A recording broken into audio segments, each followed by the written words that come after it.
সম্মানিত ভিউয়ার্স, আশা করি সকলে ভালো আছেন। দেশ ও দেশের বাইরে থেকে যারা আমার এই ছোট্ট ভিডিওটি দেখছেন তাদেরকে জানাচ্ছি আন্তরিক শুভেচ্ছা ও অভিনন্দন। বরাবরের মতন নিয়ে হাজির হয়েছি আরও একটি নতুন ভিডিওতে আপনারা দেখতেই পারতেছেন নতুন বছরের নতুন চাষের থাই পাঙ্গাস মাছের পোনা। ভিউয়ার্স, আপনারা যারা নতুন বছরের নতুন চাষের থাই পাঙ্গাস মাছ চাষ করতে চান তাদের জন্যই আমাদের আজকের ভিডিও, তাই সম্পূর্ণ ভিডিও দেখতে থাকুন। তো চলুন মূল ভিডিওটি শুরু করা যাক। থাই পাঙ্গাস মাছ এটি একটি লাভজনক মাছ, তবে অবশ্যই পাঙ্গাস মাছের পোনা ক্রয় করার সময় এক সাইজের পোনা কিন্তু ক্রয় করতে হবে।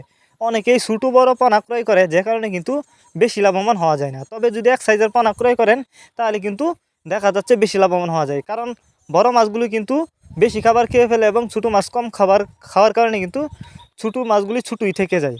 তো অবশ্যই এক সাইজের পোনা যদি ক্রয় করেন তাহলে কিন্তু চাষ করে বেশি লাভবান হতে পারবেন।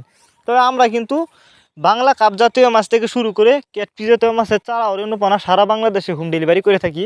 আপনি চাইলে যে কোনো মাছের চারা অরণ্য পোনায় আমাদের কাছ থেকে সর্বোচ্চ কম দামে সংগ্রহ করতে পারবেন, এবং আপনি চাইলে সরাসরি আমাদের ঠিকানা আইসাও যে কোনো মাছের চারা অরণ্য পোনায় ক্রয় করতে পারবেন। আর এই মাছগুলো আমরা যত্ন সহকারে অক্সিজেনের মাধ্যমে সারা বাংলাদেশে হোম ডেলিভারি দিয়ে থাকি, যে কারণে একটা মাছেরও কিন্তু কোনো ক্ষয়ক্ষতি হয় না এবং রাস্তায় মারাও যায় না। তবে আপনারা চাইলে থাই পাঙ্গাস মাছের রেণু আমাদের কাছ থেকে সংগ্রহ করতে পারবেন।